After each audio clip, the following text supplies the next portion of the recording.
Olá, seja muito bem-vindo ao meu canal. Eu sou a doutora Rubia Lorena, sou cirurgiã dentista. Estou aqui hoje para falar o porquê a boca estala.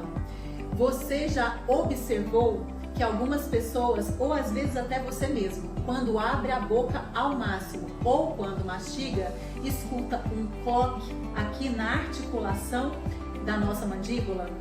Isso acontece porque a nossa mandíbula, que é um osso móvel, esse osso aqui, está ligado ao nosso crânio em uma articulação chamada articulação temporomandibular. E para que não haja atrito desse osso móvel, mais precisamente da cabeça da mandíbula chamada côndilo, com o nosso crânio, há um amortecedor, isso mesmo.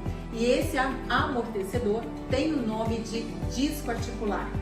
Quando por algum motivo esse disco articular está sofrendo deslocado, esse disco costuma apresentar um deslocamento irregular, provocando esse cloque que você pode ouvir quando você boceja, quando você abre a boca ao máximo ou quando você está mastigando.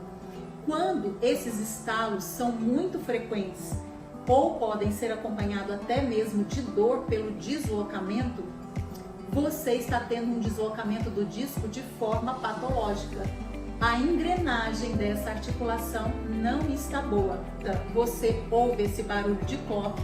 Se isso está constante ou se está até mesmo provocando incômodo no ouvido ou dores musculares, pode ser que você está sofrendo de problemas na articulação temporomandibular. O vídeo te ajudou? Ou se você conhece alguém que sofre com esse problema de estalido, compartilha e curte. Até o próximo vídeo.